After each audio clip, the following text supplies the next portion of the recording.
Boa noite a todos. Estamos iniciando agora o segundo dia do primeiro Congresso Nacional Digital do Agronegócio. Eu gostaria de passar a palavra aos nossos colegas, membros da Comissão do Direito do Agronegócio de Minas Gerais e também da OAB Nacional, que apresentarão os palestrantes do dia. Até já. E agora vamos dar as boas-vindas ao ilustre presidente da Cocatrel, a Cooperativa dos Cafeicultores da Zona de Três Pontas, Minas Gerais, que hoje é a segunda maior cooperativa de café do mundo, abarcando também produções de grãos como milho, soja e leite também. Senhor Marco Valério Brito, que é natural de Três Pontas, cafeicultor há mais de 25 anos e que, além de sua formação educacional, suas experiências profissionais incluem diversas empresas dentro e fora do Brasil, nas quais atuou com o mercado financeiro, bolsa de valores, commodities. Trabalhou também como coordenador geral do Departamento Nacional do Café em Brasília, foi conselheiro do Cicobi Copersul por 12 anos e atualmente integra os conselhos da Plataforma Geral do Café, do Conselho Nacional de Café, do Centro do Comércio de Café de Minas Gerais, Fundação Procafé e Cocamig, que recentemente foi eleito presidente. O senhor Marco Valério vai abrilhantar nosso congresso, nos presenteando com seus conhecimentos a respeito do tema cooperativismo no agronegócio. Bom proveito a todos. Olá, boa noite. Eu sou Marco Valério Araújo Brito, sou presidente da Cocatrel e gostaria de dizer da minha imensa alegria e satisfação de participar do primeiro Congresso Digital Nacional do Agronegócio.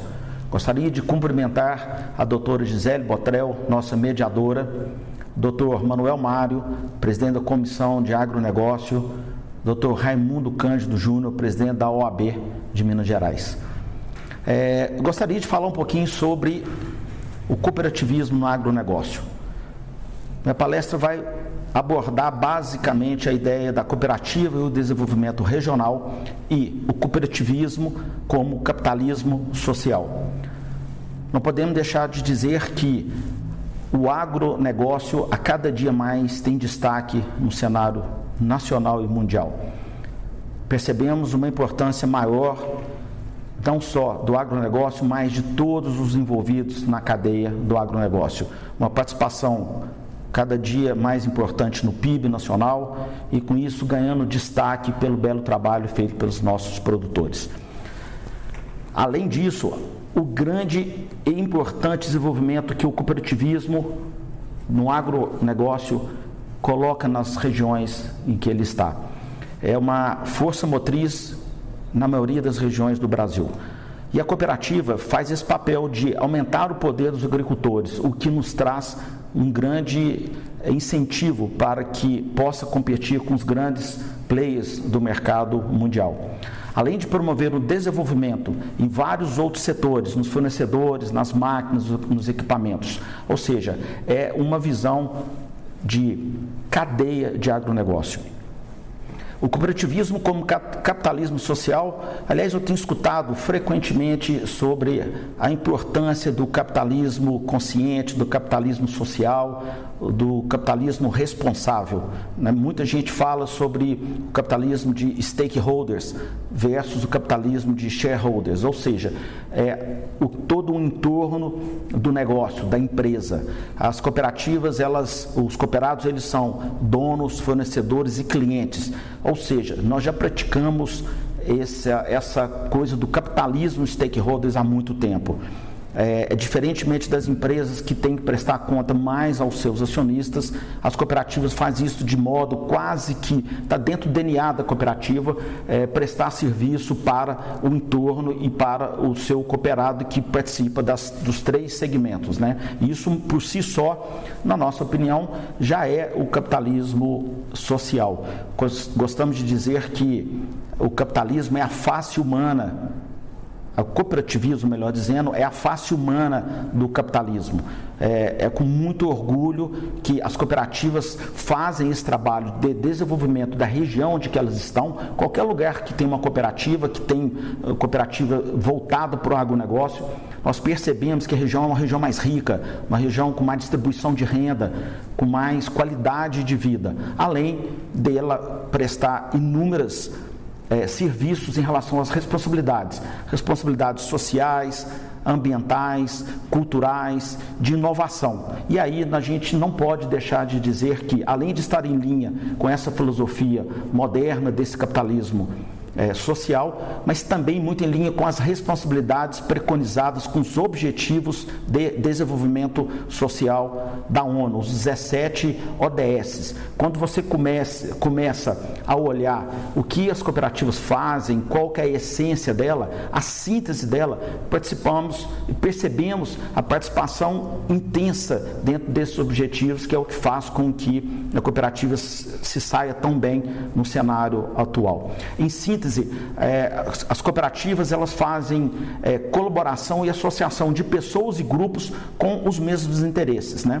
Elas buscam vantagens nas atividades econômicas que seriam difíceis de serem alcançadas com a forma individual, ou seja, a união que faz a força. É a grande diferença que o grupo de pequenos cooperados tem condição, de às vezes, de ter um acesso melhor a várias informações, modelos de compra, de comercialização e muitas outras. É um modelo de cooperação. São duas palavras-chave: cooperação e coordenação. Não podemos deixar de falar sobre os princípios do cooperativismo. É muito difundido, é muito conhecido. Não quero falar aqui de um assunto que está todo mundo muito a par, mas são os 7 princípios do cooperativismo que são, como eu falei, muito em linha com os desenvolvimentos sustentáveis, com o que tem de mais moderno, de mais importante. Gostaria de destacar alguns deles que nós entendemos que são, não vou dizer os principais, mas que nós gostamos de destacar, que é a primeira, adesão livre e voluntária, ou seja, é uma liberdade, uma igualdade.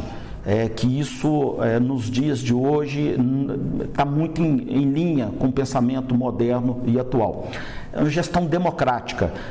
Como exemplo, na Cocatrel, na qual cooperativa que eu sou presidente, gostaria de lembrar que, além do Conselho de Administração, o Conselho Fiscal, especificamente na nossa cooperativa, ainda temos um Conselho Consultivo, onde nós chamamos os nossos cooperados e pessoas que têm o interesse de participar e contribuir para que façam parte de uma gestão democrática e com responsabilidade.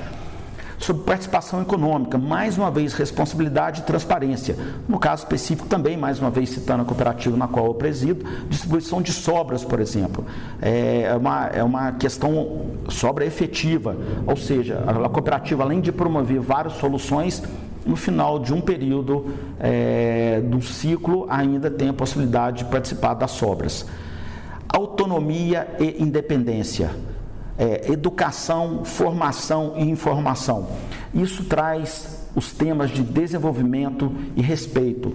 É muito significativo a capacitação, levar conteúdo e informação através de palestras, de workshops, universidades corporativas, para que os cooperados, os produtores se qualifiquem. É uma questão hoje também que está muito em moda, a capacitação dos produtores, não só no campo, mas na gestão, informações sobre mercado, inteligência de mercado.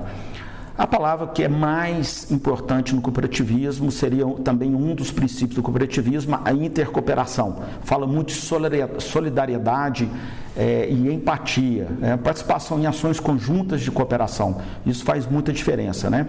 E o interesse pela comunidade. E aí, mais uma vez, falando das responsabilidades socioambientais e de todo o que está no entorno da sociedade.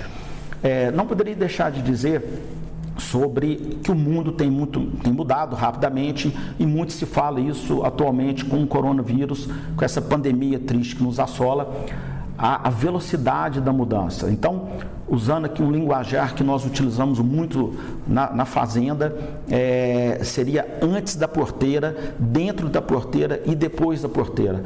São mudanças significativas que o cooperado, que os produtores têm que estar muito atentos, né?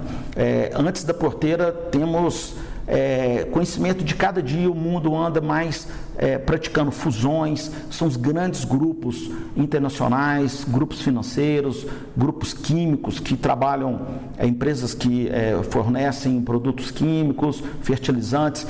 Cada dia que passa nós percebemos um agrupamento, uma fusão muito grande no setor, que acaba tendo muito mais poder econômico na mão de quem está fornecendo esses produtos.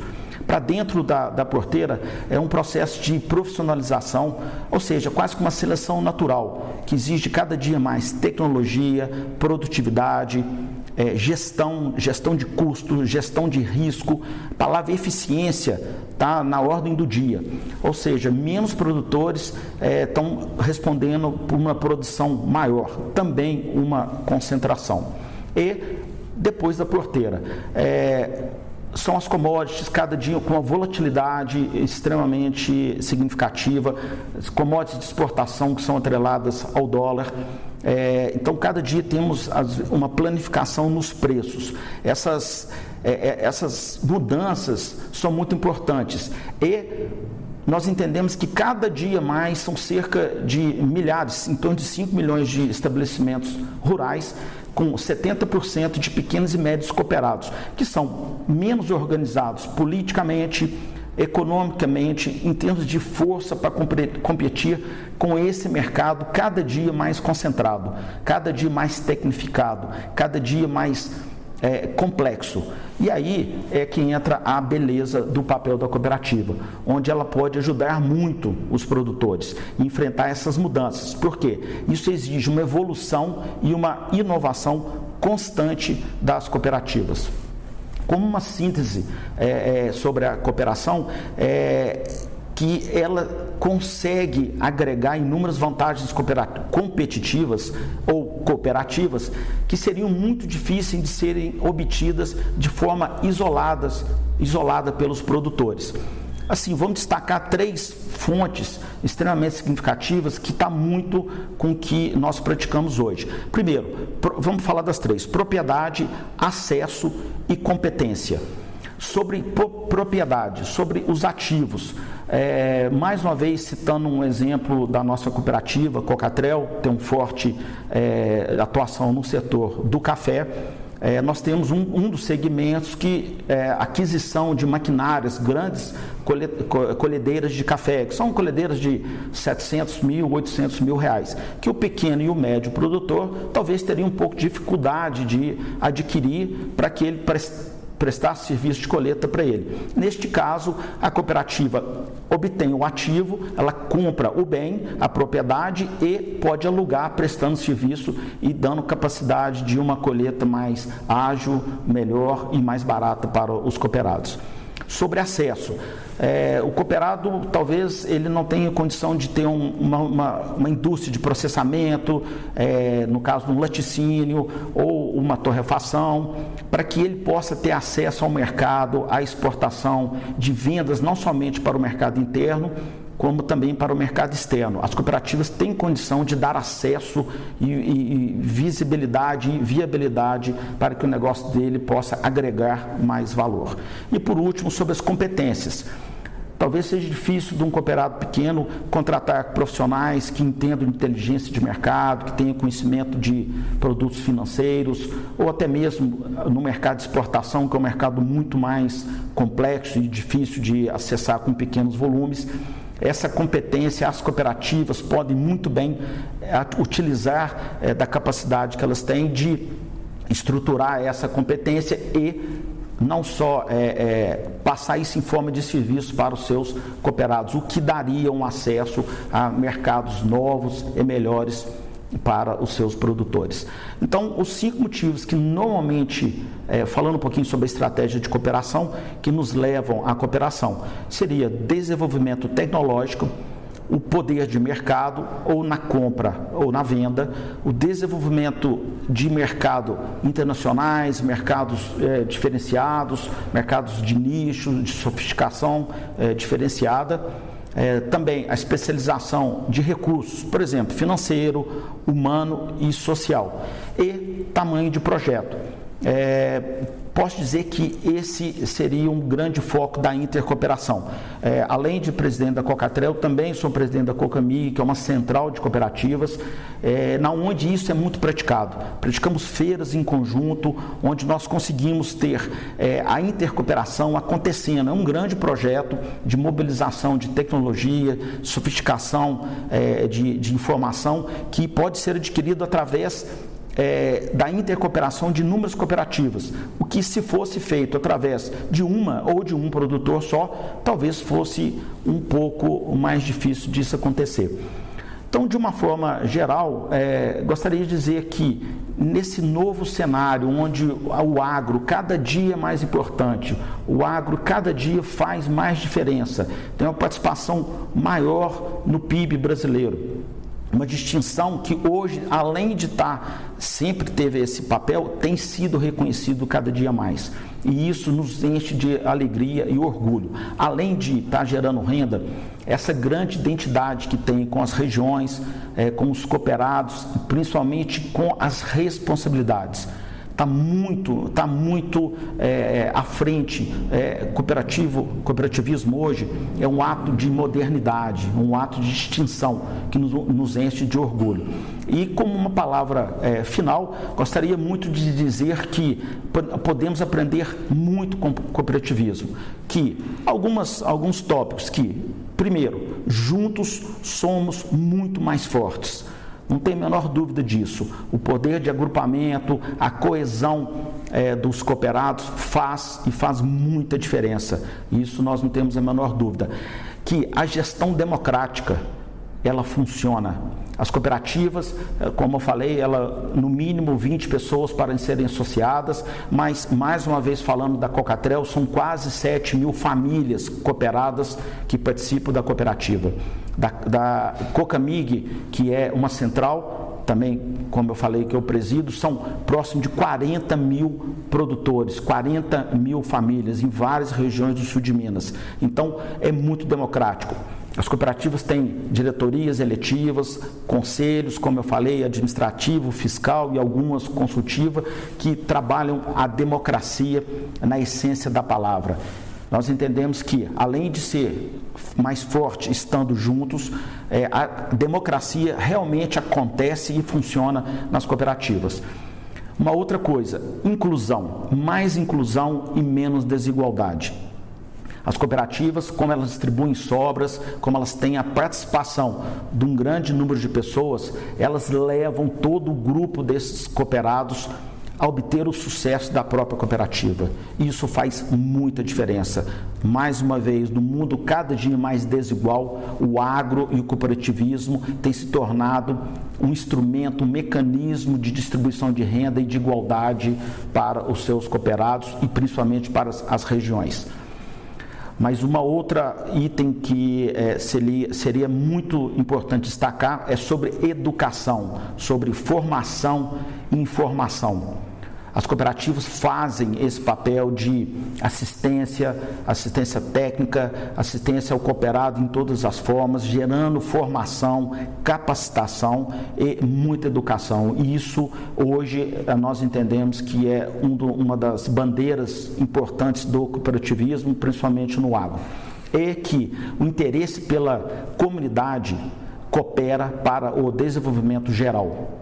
Mais uma vez, ações que falam diretamente com a sociedade, com as responsabilidades. As cooperativas são extremamente fiscalizadas por todos os setores e ela consegue cumprir todas as exigências e ter um desenvolvimento geral na comunidade que elas estão, gerando muita tecnificação de mão de obra, gerando muita receita, como eu disse, para as sociedades, para as prefeituras, gerando conhecimento e, de uma forma geral, trazendo o que é principal, uma grande qualidade de vida, uma melhora na capacidade de geração de renda, não só dos cooperados, mas também da sociedade. Bom, resumindo, como eu falei, uma grande honra participar desse congresso, esse congresso digital, parabenizar a OAB por estar fazendo esse seminário de tamanha importância, para mostrar um pouquinho mais do agro, para explicar um pouquinho mais para a sociedade a importância do agro e nesse contexto na qual eu me incluo, o cooperativismo. Fico muito honrado em participar ao lado de pessoas tão distintas, de tamanha importância, que contribuíram muito para o Brasil, para a agricultura, e a Cocatrel e a Cocamig, e eu particularmente me sinto muito honrado, muito feliz em poder contribuir e ter uma pequena fala nesse seminário tão importante para elencar a importância do cooperativismo na agricultura. Muito obrigado, uma boa noite a todos. Muito obrigado, presidente Marco Valério Brito, presidente da Cocatrel, que nos deu uma palestra extraordinária sobre o cooperativismo dentro do agronegócio. Muito obrigado pelo apoio. Quando a gente fala na Cocatrel, a gente fala na segunda maior cooperativa do planeta de café.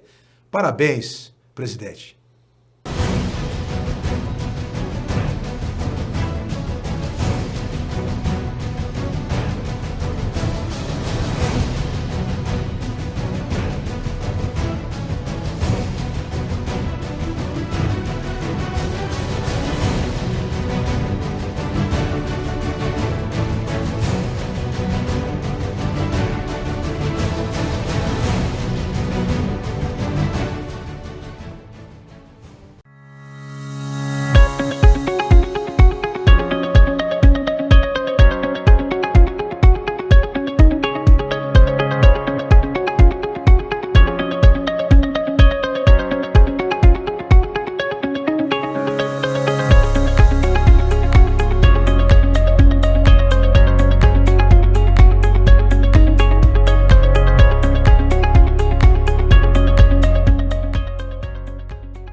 Primeiramente, gostaria de agradecer a todos, em nome da Comissão do Direito do Agronegócio da OAB de Minas Gerais e em nome da OAB Nacional, por vocês estarem nos acompanhando na realização desse evento extraordinário que é o primeiro Congresso Nacional Digital do Agronegócio.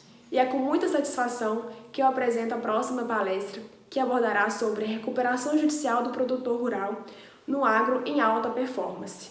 Será abordado pelo Dr. Ricardo Afonso, colega de trabalho e reconhecido por patrocinar diversas ações relevantes no setor.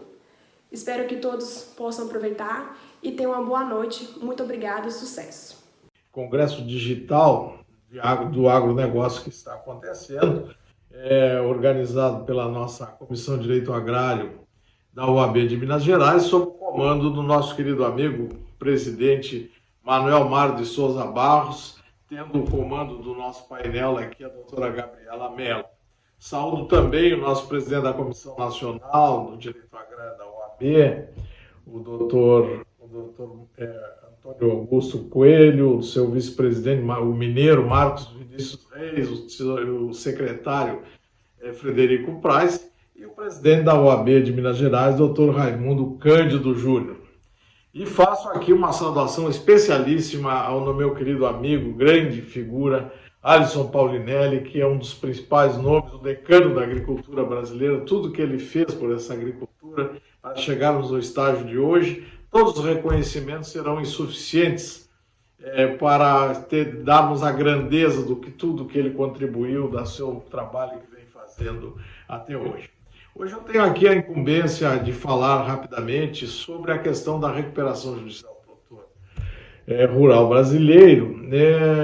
Vou trazer novidades, porque muito tem se falado sobre isso, mas eu trago aqui algumas coisas novas que estão acontecendo nesse assunto. Nós temos aí a grande discussão do acesso do produtor rural pessoa física à recuperação judicial, se ele necessita estar inscrito no registro do comércio ou não. Isso é a polêmica que veio no STJ, que ainda não tem uma definição clara sobre o assunto. Mas está sendo desenvolvido um trabalho da Frente Parlamentar da Agropecuária, sob o comando do deputado Alceu Moreira, em que ele procura resolver esse impasse e simplificar esse problema. Eu tenho defendido ao longo do tempo que essa questão de necessidade dos 2 anos de inscrição ou não, para mim até ela se torna secundária no aspecto de que a recuperação judicial, como está prevista na Lei 11.101 de 2005, ela é tão complexa, o processo dela complexo, oneroso, que o produtor rural, na sua grande maioria, né, ele não tem condições de acessá-la e cumpri-la, né? Nós temos aí a necessidade de comitê de credores, assembleia, concordância dos 50% por classe de credor, peritos, e assim vai a Assembleia Geral de Credores. Tudo isso, né, um produtor médio brasileiro, mesmo que ele esteja habilitado, que ele tenha os 2 anos de inscrição no registro do comércio, ele ao entrar na recuperação judicial, e principalmente porque 90% dos produtores trabalham na pessoa física, ele terminará, eu tenho certeza que terminará resultando na sua falência ou até na sua insolvência civil. Esse processo, como ele está se dando hoje, e reconheço a necessidade do acesso do produtor rural à recuperação judicial, especialmente porque ao longo dos anos ele vem aí totalmente abandonado no aspecto da segurança da atividade, que é tão insegura, né? O produtor não tem um seguro agrícola adequado, tem seguro quando tem só para o financiamento agrícola, e aí termina ao acessar, termina se endividando, problemas climáticos, problemas mercadológicos, e aí o produtor fica jogado à sua própria sorte, não tendo, sem o instrumento da recuperação judicial adequada, ele fica sem nenhuma condição de se recuperar para continuar na atividade como todos precisamos e desejamos.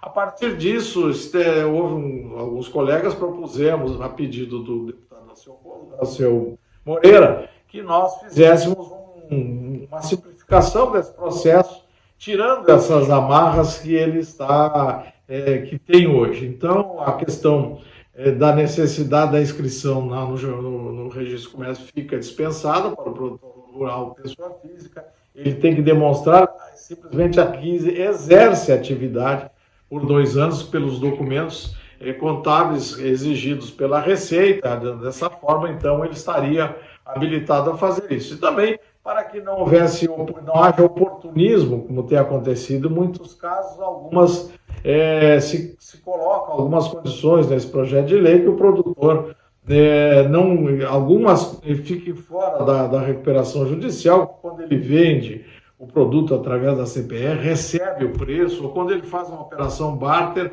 essas aí não entrariam, então, na recuperação judicial. Como também aquele endividamento oficial que tenha instrumentos de renegociação diante do Manual de Crédito Rural, também ficaria regido por esse instrumento, para que não houvesse uma quebra do crédito rural, do crédito oficial. Então, algumas amarras assim, mas principalmente se criar um regime especial para o produtor rural, que tenha uma condição de endividamento até 10 milhões de reais. Aí isso é uma discussão que teremos aí deste montante, quanto seria 10 milhões de reais, e que ele tivesse 10 anos nessa recuperação judicial simplificada. Nessa recuperação ele não teria a necessidade de concordância dos credores, teria primeiramente, em todos os casos, uma situação primeiro no judiciário de mediação, de tentar uma composição dos débitos, num primeiro momento, limitado a um período de 45 dias, se ele conseguisse, nesse período,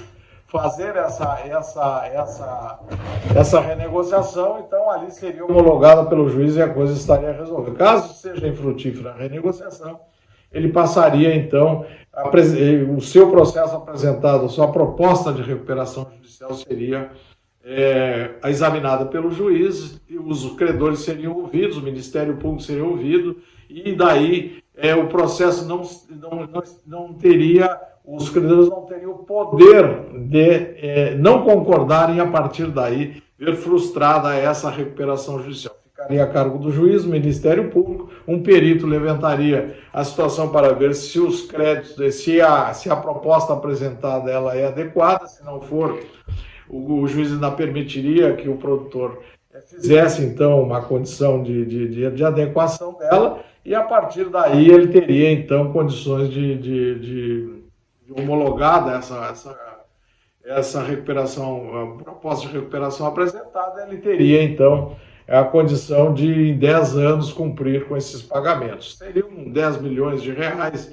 A gente imagina aí uma lavoura em torno de 1.000 hectares de soja, ou 2.000 hectares de arroz, ou assim, em termos de milho, 3.000 hectares, mas isso ao longo do ano. Ele não está devendo de uma safra, eles estariam devendo lá de trás. Nessa condição, né, ele não estaria tendo nenhum benefício em relação aos demais produtores no aspecto de desconto, ou coisa, e vai ser a proposta que ele vai oferecer, como os outros oferecem, e só a vantagem é que ele estaria longe, eu escaparia dessa condição impeditiva que a lei cria, de que os credores tranquem, ao não concordar, impeçam a recuperação judicial. Então, é um processo que está em andamento, o deputado Alceu está trabalhando nele para ver se consegue fazer andar junto aos órgãos do governo e, a partir de então, possa ser levado com urgência para o processo legislativo, dentro daquelas emendas que já tem lá,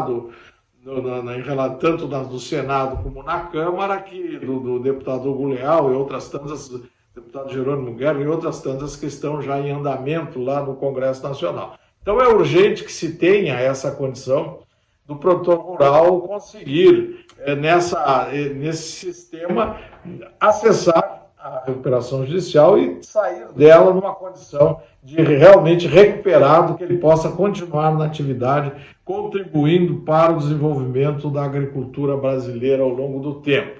Eu também defendo nessa situação que o produtor rural ele não pode continuar nessa condição informal que ele trabalha hoje, trabalhando na pessoa física, 90% mais ou menos que se fala, trabalham na pessoa física, né? Então, esse produtor na pessoa física, ele tem problema de mistura do patrimônio da pessoa física com a pessoa jurídica. O cheque é o mesmo que paga o tratorista, o que paga as despesas da casa.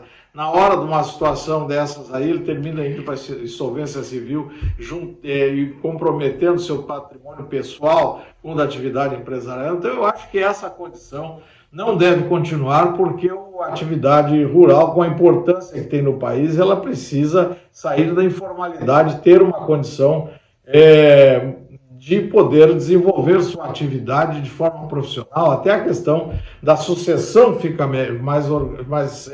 fica mais viável com essa condição dele trabalhar na pessoa jurídica. E nós temos hoje que a Lei 13.874, a Lei da Liberdade Empresarial, que foi em 2019, que ela modificou o 1052, o parágrafo 1º e 2º do Código Civil, criando a sociedade unipessoal. Eu vejo nessa sociedade unipessoal uma condição excelente para que o produtor, que hoje trabalha na pessoa física, ele migre para essa sociedade unipessoal, e até sugerir para que a Receita Federal ela migre também o regime tributário que tem hoje da pessoa física, porque esses 90%, 85%, 90%, os percentuais são muito variados que se fala hoje, que trabalham na pessoa física, eles estão trabalhando na pessoa física por uma pretensa vantagem tributária no imposto de renda simplificado, que em razão disso eles trabalham todos na pessoa física, e termina esse sistema que me parece totalmente inadequado para um sistema empresarial, pessoas que trabalham com volumes altos de dinheiro trabalhando na pessoa física. Então, se tivéssemos assim um incentivo para que o produtor adotasse essa sociedade unipessoal, que foi criada através da Lei da Liberdade Empresarial, nós tivéssemos esse produtor com o regime tributário que ele tem hoje da pessoa física, até com alguma melhoria, então nós teríamos um estímulo para que o produtor passasse a utilizar dessa modalidade nova, importante, que eu achei a criação, né, que não tem limites agora, como tinha antes na sociedade da Eireli, que tinha limitação de capital, aquelas coisas, aqui não tem. Então nós teríamos aí uma boa modalidade hoje para o produtor rural sair dessa informalidade. O tempo que eu tinha era esse, né? Eu fico muito feliz de poder ter participado aqui, trazer essa contribuição. Esse debate é um debate que ainda terá muitos, provavelmente nesse evento ainda teremos aí muitas opiniões e teremos novas propostas em cima disso, mas o importante é que com rapidez a gente tenha uma solução para esse assunto, porque no Brasil inteiro estão entrando recuperações judiciais estimuladas de forma inadequada, muitas pessoas que não estão em condições de fazê-lo estão fazendo e poderemos ter aí, em função disso, dificuldades, a pessoa vai para a insolvência civil e aí nós teremos o prejuízo será maior e além disso, cria uma condição de insegurança para o fornecedor, para aquele que hoje financia a atividade, porque a atividade no Brasil hoje, 60-70% não é financiada pelo crédito oficial, e sim pelo crédito das trades, dos fornecedores de insumos, da fornecedora de combustível, o armazém da esquina, esses é que financiam hoje realmente a agricultura no país e também não podem ser prejudicados. Então, temos que ter esse processo adequado de recuperação judicial para que haja uma segurança para que o produtor também possa desenvolver sua atividade com mais tranquilidade, sabendo e tendo esse recurso no momento de crise, de dificuldade para a solução. Então, agradeço a todos, desejo um grande evento a todos nesse período, temos grandes palestrantes aí e cumprimentos mais uma vez o nosso querido Manuel Mário pela iniciativa de criar esse evento. Nós, 31 de julho, estaremos fazendo um parecido aqui no Rio Grande do Sul, como fazemos todo ano, o 4º Encontro Nacional das Comissões de Direito Agrário do Brasil. Muito obrigado, felicidade a todos. Muito obrigado, doutor Ricardo Alfonsin, nosso presidente da Comissão do Direito do Agronegócio no Rio Grande do Sul e também membro da Comissão do Direito Agrário do Agronegócio da OAB Nacional. Muito importante esse tema, a RJ, isso vai exatamente ao encontro desse novo momento de recuperação judicial, desse momento dessa grave crise econômica que o país passa e, evidentemente, que a economia e esses processos vão ajudar muito essas empresas saírem lá na frente.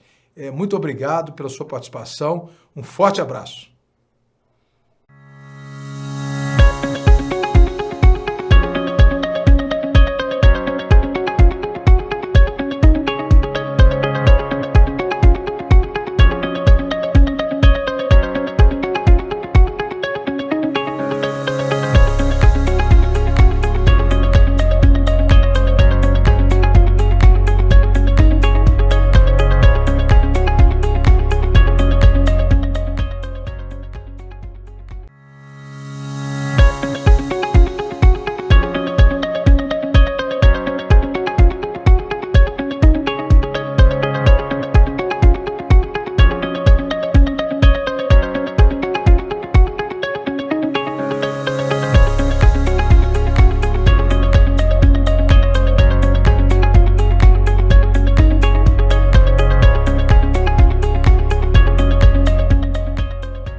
Olá, estimados colegas, participantes do 1º Congresso Nacional Digital do Agronegócio, os desafios do agronegócio brasileiro, realizado pela Comissão de Direito do Agronegócio da OAB de Minas Gerais, com apoio da Comissão de Direito Agrário do Conselho Federal da OAB, presidida pelo dileto colega Antônio Augusto Coelho.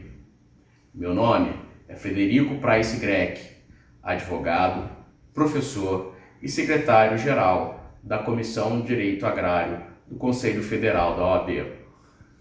Gostaria de registrar um agradecimento especial aos estimados colegas mineiros e mineiras, na pessoa do presidente da Comissão de Direito do Agronegócio da OAB de Minas Gerais, Manuel Mário de Souza Barros. Pois bem, o agronegócio e a sua cadeia produtiva é um importantíssimo vetor de crescimento do nosso país. No ano de 2019, representou aproximadamente 22% do Produto Interno Bruto. Nesse contexto dos desafios econômicos do agronegócio, eu tenho a satisfação de apresentar o próximo palestrante, o professor Carlos Alberto Teixeira de Oliveira, presidente da Associação dos Economistas de Minas Gerais e editor-geral da revista Economia e Negócios. A todos, um ótimo congresso e aproveitem a palestra. Eu parabenizo o presidente Raimundo Cândido Júnior, da OAB Minas, pela realização deste importante evento, a quem envio o meu abraço especial, lembrando que o seu pai, o saudoso professor Raimundo Cândido, foi meu conselheiro, membro do Conselho de Administração do BDMG, Banco de Desenvolvimento de Minas Gerais, instituição que tive a honra de presidir. Os meus cumprimentos especiais também dedico ao Dr. Manuel Mário Souza Barros, que idealizou e tornou possível a realização deste congresso. Por várias razões, e uma delas pelo fato já de ter comentado, de ter presidido o Banco de Desenvolvimento de Minas Gerais, o BDMG, eu sou um estudioso das questões ligadas ao desenvolvimento e, portanto, um admirador, confesso, do presidente Juscelino Kubitschek, sobre o qual eu já escrevi 6 livros, totalizando aí quase que 4.000 páginas. E já tem um outro na agulha para ser divulgado em breve. Por isso, eu entendo, eu não posso iniciar essa exposição sem reproduzir algumas de suas citações que eu considero absolutamente adequadas para este momento. Uma delas é o seguinte, aspas, o otimista pode até errar, mas o pessimista já começa errando.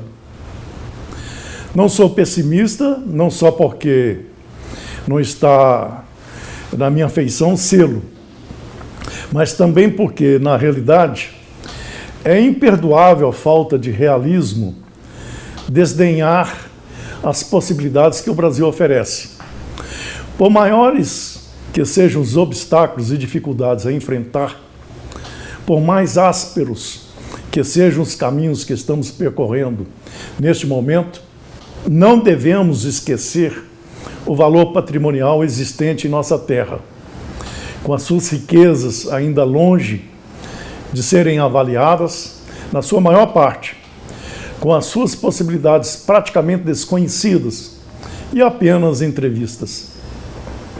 Como aceitar a tese do pessimismo, do negativismo, se não há ainda um inventário dos bens nacionais, se não sabemos sequer o que possuímos para fazer face à crise que nos aflige? Fecham-se aspas. Eu acrescento a seguir também uma declaração de JK, na qual eu uso-a como um pontapé inicial para o que venho a lhes expor em seguida. Aspas. Impõe-se a conclusão de que num país como o nosso, não somente as peculiaridades geográficas e humanas, mas também os dados acerca da evolução econômica indicam um desenvolvimento acelerado como o único caminho de salvação. Nenhuma política será legítima se não objetivar, com caráter prioritário, o desenvolvimento. Esta é uma diretriz que já nenhum governo poderá abandonar no Brasil. Fecha-se aspas. Senhores, o principal problema do Brasil, já há algumas décadas, eu entendo, seja a falta de crescimento econômico. No século XX, o Brasil foi, economicamente falando, um dos países que mais cresceu no mundo, e talvez tenha até assumido a liderança nessa questão. E continuou com altas taxas de crescimento até o início dos anos 1980.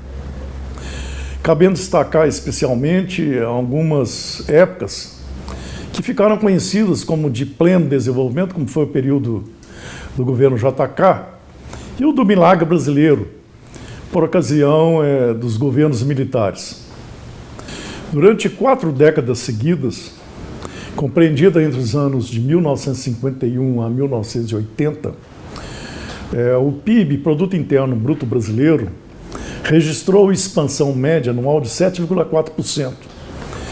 E acumulou uma expansão de quase 750%, ou seja, a economia brasileira multiplicou de tamanho em 8,5 vezes. Cabe observar que nenhum ano desse período constatou-se a retração ou queda do PIB, como se pode verificar na tabela que apresento a seguir. Vejam essa tabela que apresento com os números de 1951 a 1980. De 1951 a 1980, eu destaco o período de JK na presidência da República, que ficou conhecido pela sua campanha eleitoral com o slogan Energia, Transporte e Alimentação, e que depois a marca do seu governo ficou resumida como 50 anos de progresso em 5 anos de governo. Durante o período que JK ocupou a presidência da República, o desempenho do PIB brasileiro foi notável. Ele cresceu, por exemplo, 47,5%, enquanto o mundo registrou uma expansão média no mesmo período de 23,5%. A média do crescimento brasileiro nesse período de JK foi de 8,1%, enquanto a média mundial foi de 4%. Ou seja, nós crescemos mais que o dobro da média mundial. A agricultura, por exemplo, ela cresceu significativamente também nesse período. No acumulado desse período, a agricultura, por exemplo, ela registrou aí uma expansão de apenas, dizem na época, de apenas 20,26% no período eleitoral. A indústria cresceu aí cerca de 60%. Portanto, nessa época, né, a gente iniciou um processo muito interessante e muito profícuo de crescimento e de desenvolvimento. O JK, inclusive, havia se preparado para a campanha de 1965, já cunhando aí algumas expressões para esse período. Para essa campanha eleitoral de 1965, que não se realizou, já havia até se estabelecido quais seriam os lemas. Um dos lemas era 5 anos de agricultura, 50 anos de fartura. Seria o quinquênio da agricultura, com a integração do campo na maturidade do desenvolvimento brasileiro. Nesse período, conhecido como anos de chumbo, né, foi principalmente o período de 1968 a 1973, o Brasil cresceu uma média de 11,2% e registrou uma expansão acumulada do PIB em 5 anos apenas de 88,5%. Ou seja, um crescimento de causar inveja, inclusive a China de hoje. Em 1973, o Brasil chegou a registrar crescimento de 14%, isso num ano, né? A pergunta que se deve fazer agora é a seguinte: qual foi o comportamento da economia brasileira a partir de 1981 aos dias atuais? A economia brasileira, a partir dos anos de 1980, ela foi caracterizada, em primeiro lugar, por vários períodos de hiperinflação, chegando a atingir até 80% ao mês. Foram 8 planos econômicos, Cruzado, o Verão, Brescia, o arroz com feijão, cola, etc. Até chegarmos ao Plano Real, durante o período Itamar Franco. Esse período também coincide com a crise da dívida externa e a moratória brasileira, o fim do regime militar, a implantação da democracia, a promulgação de uma nova Constituição, a aprovação, né, das reeleições, as privatizações e a globalização da economia, o boom do preço das commodities, a crise financeira de 2008 e agora esta pandemia do coronavírus, entre vários outros fatores. De forma resumida, foi o seguinte o comportamento da economia brasileira, principalmente quando comparada com o resto do mundo. Nos últimos 39 anos, o crescimento da economia brasileira foi inferior à expansão média da economia mundial. Assim, por exemplo, no período de 1981 a 2019, ou seja, nesses 39 anos, a economia brasileira registrou uma expansão de 127%. Nesse mesmo período, os países considerados emergentes, categoria da qual o Brasil faz parte, cresceram 460%. E o mundo, a média mundial, ficou em torno de 283%. Ou seja, o nosso crescimento foi absolutamente pífio. Já considerando o século XXI, o período de 2001 a 2019, o resultado da economia, do PIB, Produto Interno Bruto Brasileiro, é o seguinte, em comparação com o resto do mundo. O Brasil cresceu 52,6%. Os países emergentes e em desenvolvimento cresceram 179%, ou seja, quase que 4 vezes mais que o Brasil. E a média mundial ficou nesse mesmo período em 102%. Praticamente o mundo cresceu o dobro do registrado pela economia brasileira. Resumo da obra. De 1951 a 1980, ou seja, em 30 anos, a economia brasileira cresceu no acumulado do período cerca de 750%, o que não causaria nenhuma inveja ao desempenho da economia chinesa em tempos mais recentes.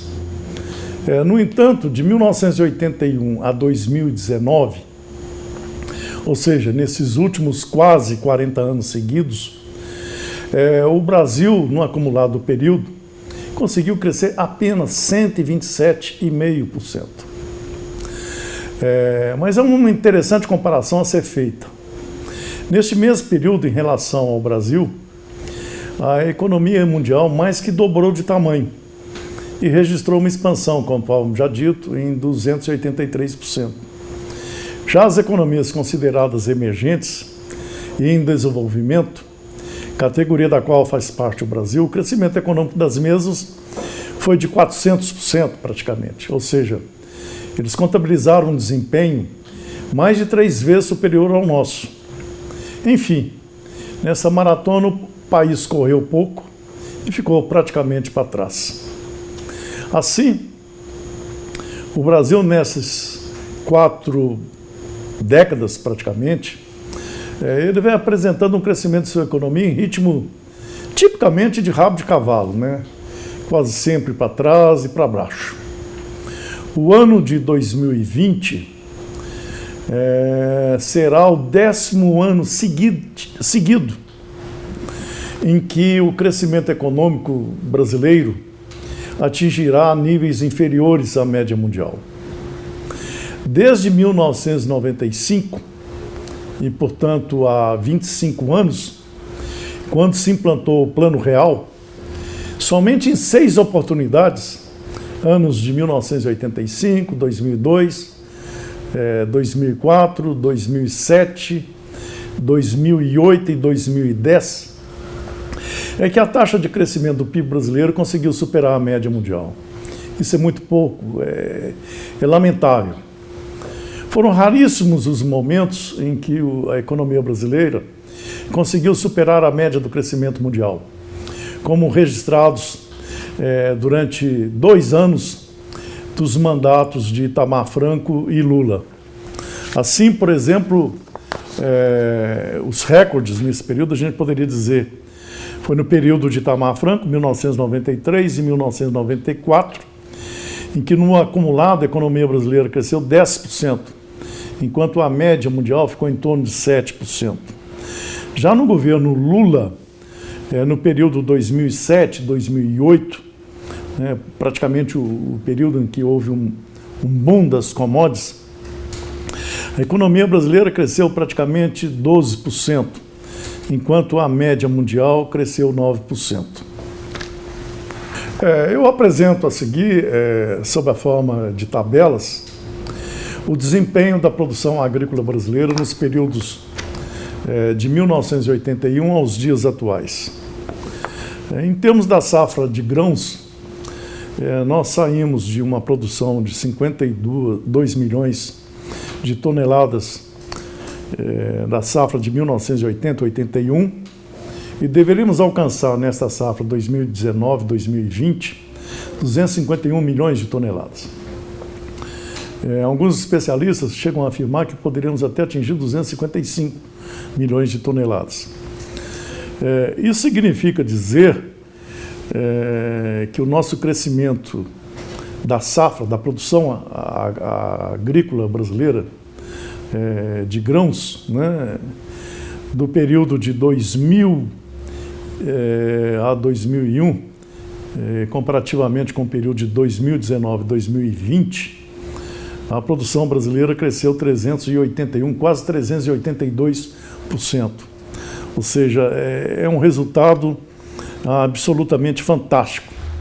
Em termos de área plantada, nesse mesmo período, nós saímos de um total de 40 milhões de hectares e alcançamos cerca de 66 milhões de hectares agora, em 2019, 2020. Isso significa dizer que enquanto a produção cresceu 382%, né, a evolução da área plantada registra aí um incremento de apenas 63%. Em síntese, é uma notável produtividade na produção brasileira.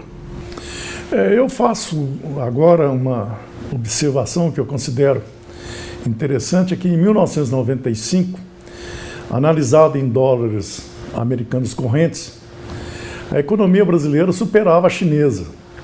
À época, enquanto o Brasil possuía um PIB equivalente a 2,55% do total mundial, o da China representava 2,37%.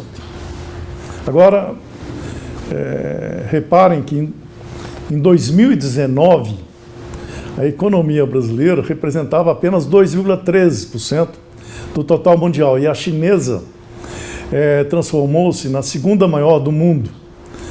A chinesa é agora 7 vezes maior do que a brasileira e detém quase que 18% do total mundial. Os Estados Unidos continuam como a maior economia mundial, com PIB em 2019 de 21 trilhões de dólares. A China vem em terceiro com 14 trilhões, seguida pelo Japão com 5 trilhões de dólares. A seguir, né, em quinto lugar, em quarto lugar, vem a Alemanha com 3 trilhões 863 bilhões de dólares. E em quinto lugar vem a Índia, com quase 3 trilhões de dólares, ou seja, 2 trilhões 935 bilhões. O Reino Unido é o sexto lugar em termos de maiores economias mundiais, com 2 trilhões 743 bilhões de dólares. Sétimo é a França, com 2 trilhões 707 bilhões. E o oitavo a Itália, com 1 trilhão 988 bilhões. O Brasil caiu em 2019 para a 9ª posição mundial, alcançando um PIB de 1 trilhão 847 bilhões de dólares. Eu destaco ainda, nesse período de 1995, eu digo 1995 porque nessa época a economia brasileira era maior do que a chinesa. Até 2019, ou seja, até no ano passado, o mundo registrou um crescimento acumulado nesse período de 179%. A China, nesse mesmo período, cresceu 1.818%, a Índia 755%, a Rússia 386%, a Austrália 254% e o Brasil apenas 134%. Em termos de crescimento econômico, a conclusão que se pode tirar é que o Brasil pegou uma doença que eu intitulo de síndrome do raquitismo econômico.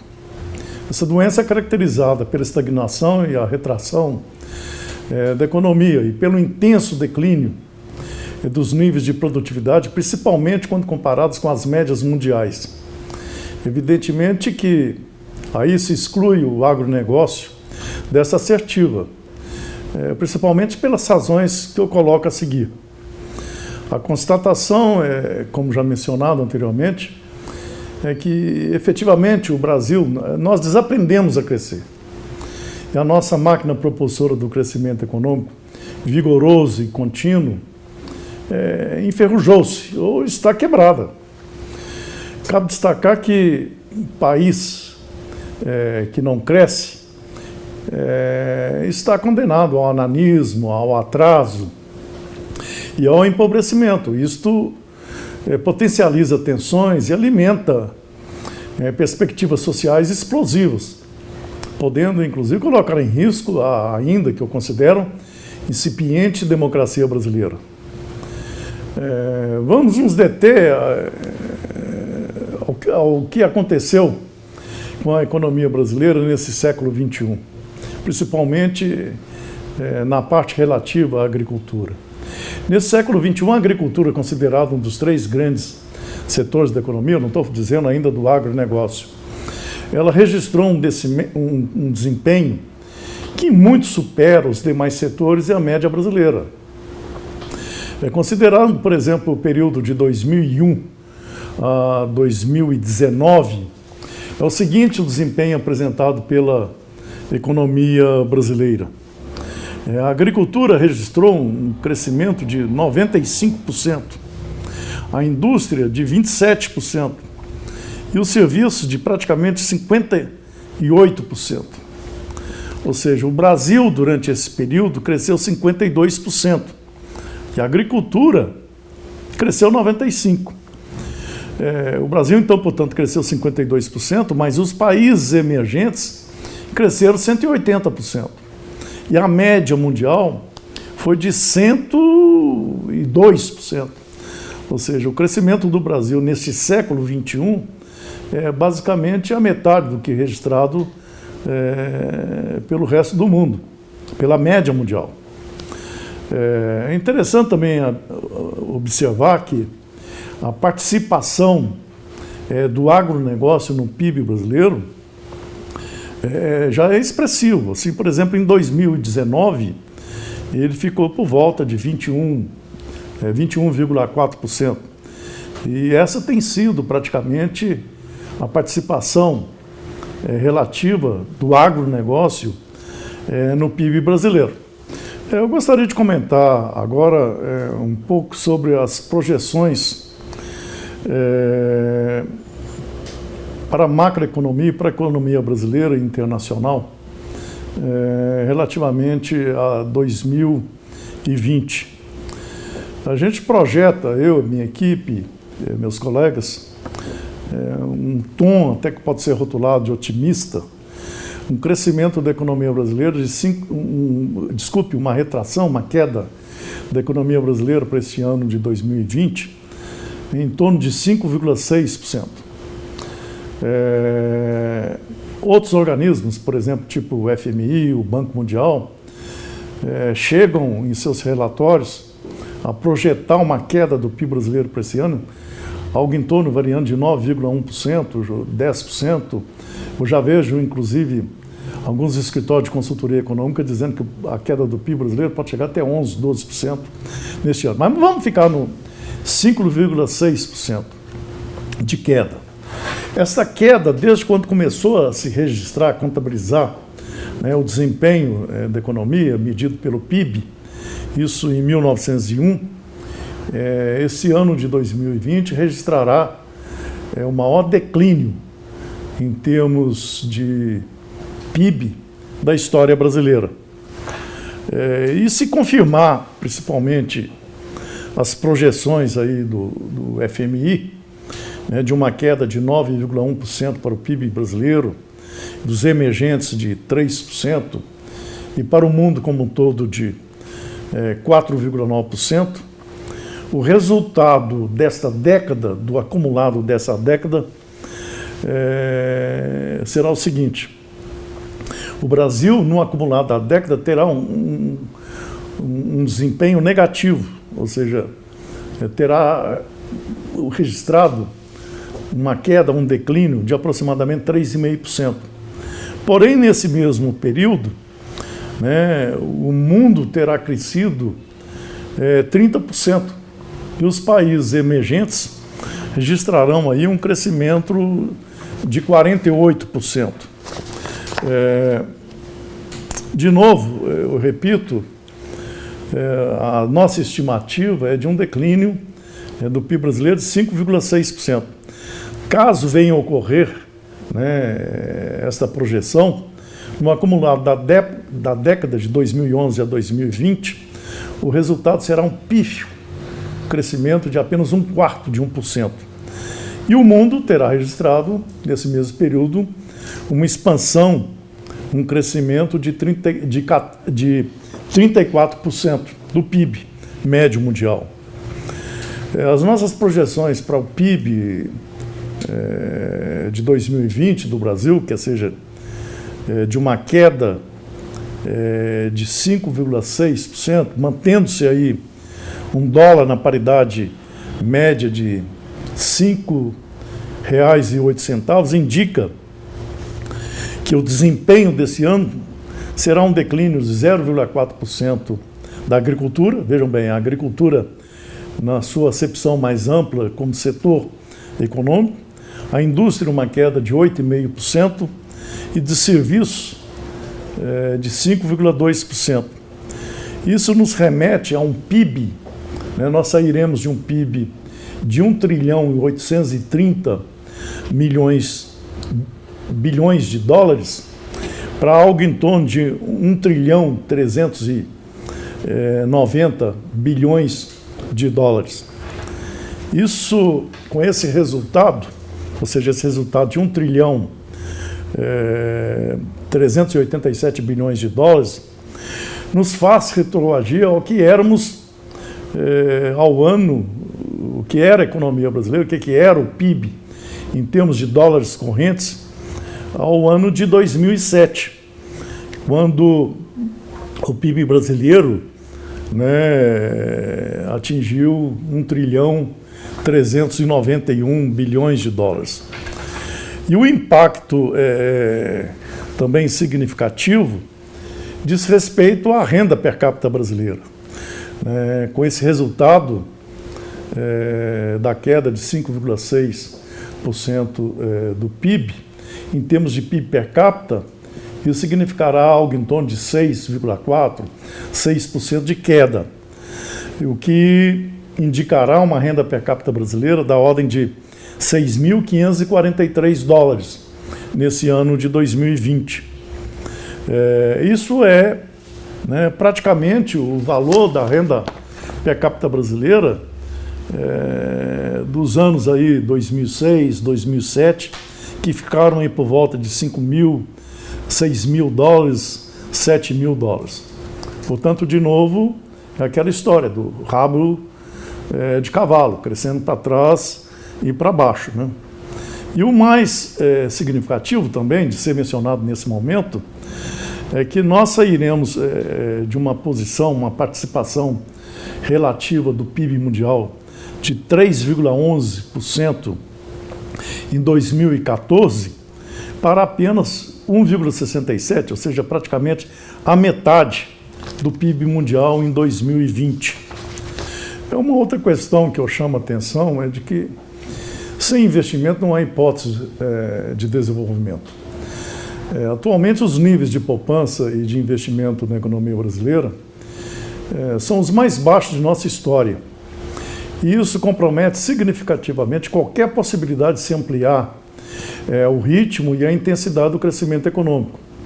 Em 2019, por exemplo, a taxa de poupança bruta no Brasil atingiu apenas 12,2% do PIB, o menor patamar desde o ano de 2000. E os investimentos somaram apenas 15,4% do PIB. Eu gostaria de ressaltar que a poupança é a base da prosperidade. Mas eu gostaria também de chamar a atenção para o fato de que o Brasil tenha pago no acumulado de 1995 a 2019 a impressionante cifra de 2 trilhões e 46 bilhões de dólares a título de juros nominais sobre a dívida pública. Isso é praticamente mais do que todo um PIB anual do país, né? Esse, eu entendo, seja um dos principais fatores causais do endividamento público do país. E explica bem as razões da estagnação, a retração da economia brasileira ao longo dessas últimas décadas. É importante registrar, né, que desse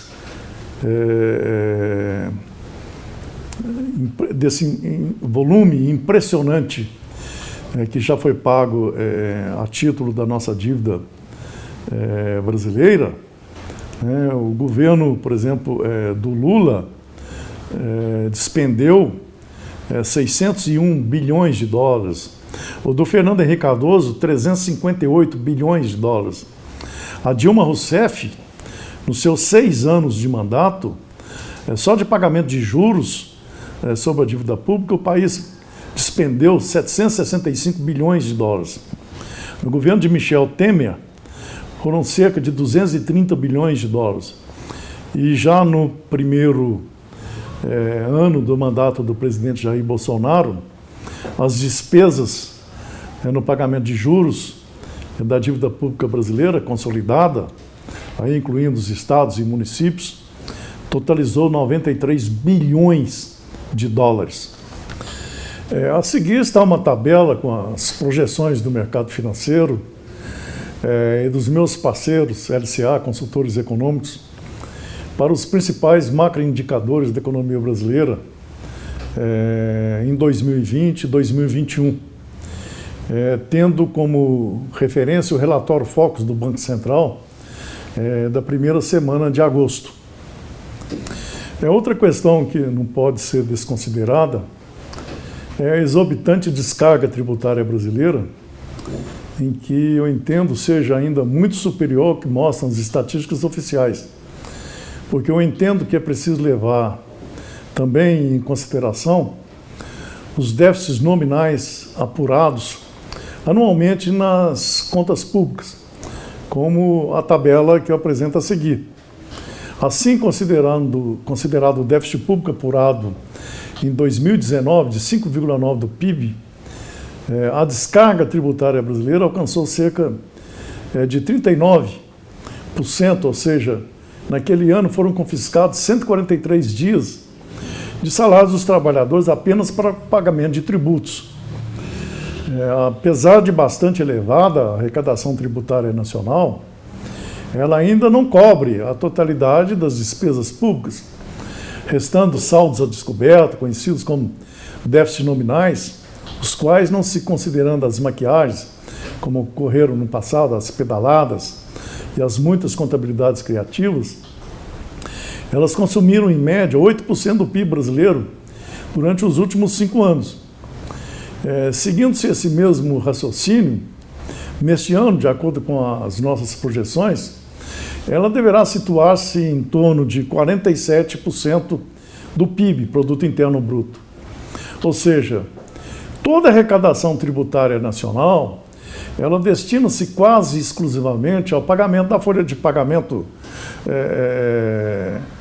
dos servidores públicos, das pensões e aposentadoria, e principalmente aos juros sobre a dívida pública, restando praticamente nada para os investimentos.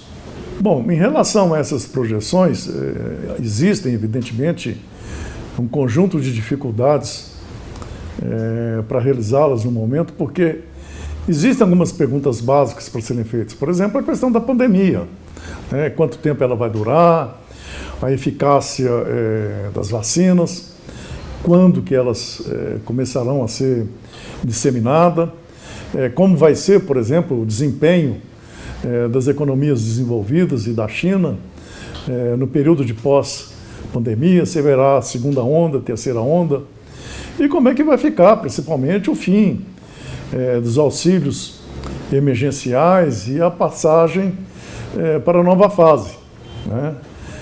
E também aqui, no nosso caso especificamente, como ficarão as reformas estruturais, principalmente a tributária. Tudo isso aí impacta diretamente a questão de empregabilidade, as relações de trabalho, e a situação já é muito crítica. Hoje a gente tem aí praticamente 2/3 da população economicamente ativa desempregada ou na informalidade. Isso aí é muito. E de outro lado, é complicado porque essas atividades informais não contribuem, por exemplo, para a questão da arrecadação da Previdência, né? Então, essas questões, a solução dessas questões é que vão aí definir como vai ser efetivamente o desempenho da economia brasileira daqui para frente. Obrigado, Dr. Carlos Alberto Teixeira de Oliveira. Uma aula extraordinária de economia, você que conhece todo o espectro mundial e esses reflexos na economia do agronegócio no Brasil. Parabéns, uma palestra extraordinária.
Então, estamos aqui encerrando esse segundo dia com esse elenco de palestrantes extraordinário, com uma aula aí do agronegócio. E convidando a todos para amanhã estarem com a gente no último e no terceiro dia do Congresso Nacional Digital do Agronegócio. Boa noite.